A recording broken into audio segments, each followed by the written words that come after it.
Je suis le lieutenant-colonel Papa Michel Diatta et je suis le commandant du groupement d'incendie de secours numéro 1, c'est-à-dire les sapeurs-pompiers de Dakar. Bon, lieutenant, est-ce que vous pouvez revenir un peu sur l'incendie qui a eu lieu ici au marché Petersen? Donc nous avions été alertés aux environs de 7h35 pour un feu au marché Petersen.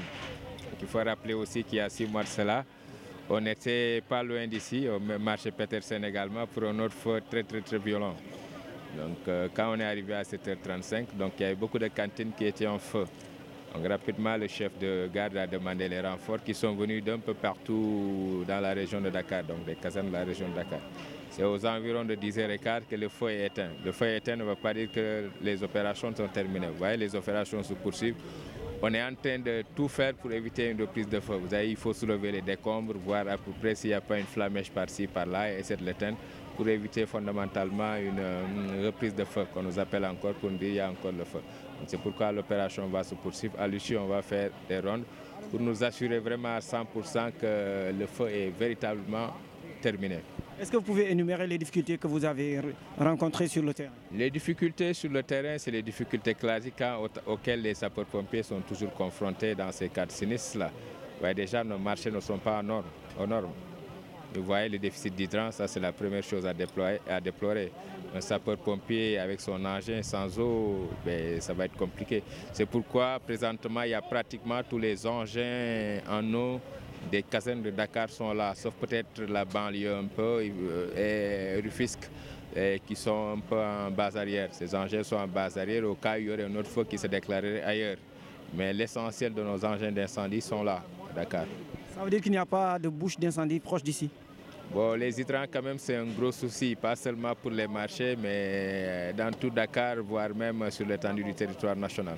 Les dégâts, quand même, sont importants, les dégâts matériels, je précise. Heureusement, pour nous, il n'y a pas de dégâts humains. Vous voyez un peu les magasins qu'il y a ici pour qui connaît Petersen. Les cantines également, il y en a beaucoup et souvent de manière anarchique. Ce qui fait que quand même les dégâts sont importants. Et vu les matériaux qui sont utilisés quand même pour faire ces cantines, vous voyez que la propagation va être très rapide. Donc c'est ça qui arrive quand il y a beaucoup de cantines. Les étals sont là, c'est de bois, c'est du matériel composite, et matériel des fois hautement inflammable. Nous sommes tristes de voir cet incendie parce qu'il fait beaucoup de dégâts, non seulement pour les magasins chinois, mais aussi et surtout pour les magasins du peuple sénégalais. Et durant cet incendie, durant cet accident survenu, on sent vraiment une solidarité et une amitié spontanée entre le peuple sénégalais et le peuple chinois, qui s'entraident